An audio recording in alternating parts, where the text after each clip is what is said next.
Hi all, it's Dr. Ruth Dotton here. I'm a board-certified adult psychiatrist who uses metabolic and lifestyle interventions to get at the root causes of mental illness. Now today, we're going to be talking all about the sun and whether or not we should be skipping the sunscreen and sunglasses. Now most people know that as the days start to get hotter and longer that we're supposed to be slathering on the sunscreen, putting on our hats, and limiting our time with direct sun exposure. And over the last decade, the emphasis on these protective measures has only increased. You're supposed to be wearing sunscreen all year long, every single day. And you should stay outside only for short periods of time and be seeking shade rather than direct sunlight. The question is, have we gone too far? There is concern that all of these protective measures may be leading to insufficient sun exposure, which can lead to, of course, vitamin D deficiency, disruption in our circadian rhythms, and a number of medical and mental health conditions, including depression, multiple sclerosis, metabolic syndrome, cardiovascular disease, and even certain cancers like breast cancer.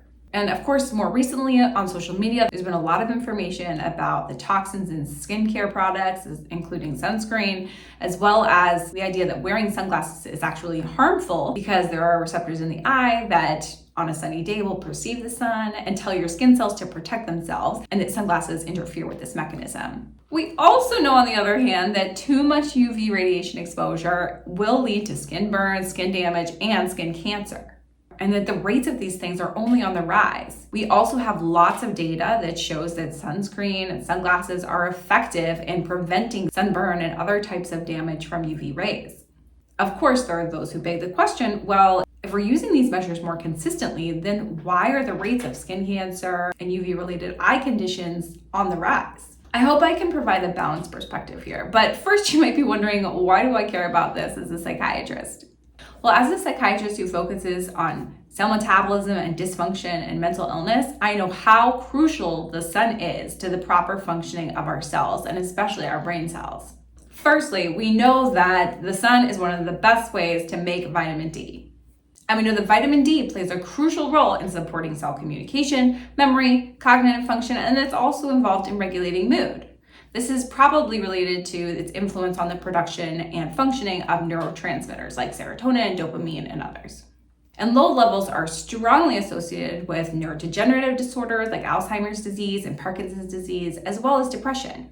Secondly, it's crucial for helping to regulate our circadian rhythms, which keep us up during the day and active, and asleep and recovering at night. These rhythms are also necessary for the proper timing of hormone secretion. So think about things like cortisol and melatonin. These are all released in a cyclical pattern that is correlated to our circadian rhythms. And of course, these hormones can impact our stress response, our ability to sleep, our metabolism, and more. And we know that disruption of circadian rhythms is strongly linked to numerous psychiatric conditions, including generalized anxiety disorder, major depressive disorder, bipolar disorder, delirium, and many others. We also know that people who do overnight shift work are much more likely to develop mental health conditions like depression, anxiety, and sleep disorders, but also medical conditions like diabetes, obesity, cardiovascular disease, and even certain cancers. And as the days shorten and darken over the winter, people's mental health suffers. I live in New England and I see this time and time again. It's summer, people are doing great, they're living their lives, and then come October, November, that crippling depression hits them like clockwork every year. So there's some important questions that we have to ask when it comes to sun, sunscreen, sunglasses, and other protective measures.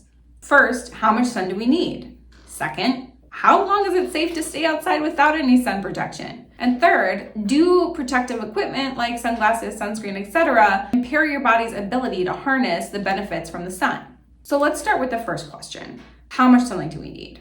So as far as requirements for vitamin D, this is going to vary on a number of factors, including the time of year, the time of day, where you live, how much of your body is covered, and your skin type. As a ballpark, let's say that in the summer, with about 25% of your skin exposed around noontime, which is like peak sun, that about 15 minutes of direct sunlight is going to meet your vitamin D needs. In the winter, however, you're only going to have about 5% of your body exposed, and the UV rays are not going to be as intense. And so you may need up to 2 hours of direct sun exposure in order to meet your vitamin D needs. And of course, this is a lot harder to do than 5 to 10 minutes. And the further north you live, or the darker your skin is, or the less skin you have exposed, those times are going to increase. And then what about regulating your circadian rhythms? So on a clear sunny day, you're really only going to need about 5 to 10 minutes of direct sunlight hitting your eyes in the early morning. And if it's cloudy, then that time may need to be increased up to more like 15 to 20 minutes. So we're not talking about hours and hours of sun exposure here. Okay, so what about the next question? How long is it safe to stay outside without sunscreen or other protective measures? Again, this is going to depend on a lot of variables like the UV index, which is a measure of how intense the UV rays are, and your skin type and pigmentation. If the UV index is high, of course, the amount of time that you can safely spend outside is going to be much lower. If you have fair skin and freckles and blonde or red hair, then you may only be able to spend about 5 to 10 minutes outside without any sun protection, without risk of getting a burn. Whereas if you have dark brown skin, hair, and eyes, you may be able to spend up to an hour or more outside without any skin damage. But there's a bit of a trade-off here because although people with darker skin and darker pigment have a much lower risk of skin cancer, they also are at much greater risk of vitamin D deficiency because their skin is not as efficient at converting that sunlight into vitamin D. So it's really important to know your own personal limits. I know that for me, about 15 to 20 minutes in the heat of the day is about all I can tolerate before I know I either need to put some sunscreen on, get in the shade, or take a break. Okay, so the last question is, do sunblock, sunglasses, and other skin protective measures get in the way of the benefits of the sun? So let's talk about making vitamin D. Sunscreen can technically decrease the formation of vitamin D3 by the sun, but there are a lot of variables here. And studies have looked at sunscreen used for daily recreational photoprotection, meaning that they're basically looking at real world use, and they found that it does not compromise vitamin D3 production, even when applied under optimal conditions. So applying every 2 hours, using at least SPF 30, etc. Now, some studies have found that individuals who take additional precautions like shade seeking and wearing long sleeves, that they do tend to have lower vitamin D levels, and so they may be at risk of vitamin D deficiency. Okay, so what about regulation of circadian rhythms and getting sunlight exposure to prevent or treat seasonal depression? Well, what I recommend for these things is actually the same, and that is to try and get early morning sunlight exposure within that first hour of waking up or the first hour of the sunlight, whichever is first. And like we said, this only is going to require about 5 to 10 minutes on a clear sunny day. And ideally another direct exposure around dusk time before the sun goes down. But the morning exposure is really the most important. But thankfully the UV rays are less intense during these times. So there's much less risk of UV exposure at these hours. And as mentioned before, you really only need about 5 to 10 minutes of exposure on a clear sunny day. And for this, it's particularly important that the sunlight hit your eyes directly rather than going through sunglasses or glass. So this means that you can't be wearing sunglasses during that walk or exposure to get the benefits. Now, let me be clear, please do not look directly at the sun. This will cause damage to your eyes. So just be looking up in the general skyline and that sun will be hitting your eyes and that will do the trick. Now, as we talked about before, because this is such a limited time frame and it's during times where the sunlight is less intense in the early morning and at dusk, most people will be fine taking that 5 to 10 minutes of direct sun exposure without wearing sunglasses. Now, of course, there are some ways that we've gotten around these issues of vitamin D deficiency and seasonal depression. There are things like happy lamps that we can use for light therapy that mimic the light that comes from the sun. And for vitamin D, you can also get this vitamin from food sources like enriched milk, fatty fish like salmon, herring, tuna, and egg yolks, as well as beef liver and mushrooms. And of course, supplementation is also an option. Most adults have a daily requirement of about 600 international units. If you're older than 70, that requirement goes up to 800 international units. Of course, if you're deficient, then you may be needing a higher dose in order to replenish your stores. So I recommend taking about 1,000 to 5,000 international units daily, depending on your baseline vitamin D level, the time of year, how much sun exposure you're getting, etc. And although most labs have the cutoff of 30 as a normal vitamin D level, most experts agree that people should really aim for a level of at least 50 for optimal brain health.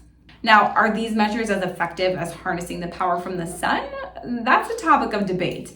But when you're considering all of the risks versus benefits involved, it may be the best option for some people. And let's just touch base on a couple of other ideas that are floating around on social media. So first, there's this idea that wearing sunglasses makes your body think that it's cloudy, which impairs some cell signaling to your skin cells and puts you at greater risk of skin burn and skin cancer. I just have not found the literature on this. I certainly haven't found anything correlating increased sunglass use with increased risk of burns or skin cancer. And I have looked. So if someone out there has a peer-reviewed journal article to share, I would be happy to look at it. There's also the hypothesis that it's the ultra-processed foods that are causing our skin cancer and not the sun. While certainly ultra-processed foods do, in general, increase our likelihood of developing cancer and other metabolic diseases, we don't have evidence showing a direct link between ultra-processed foods and skin cancer. So we have to be careful about these claims.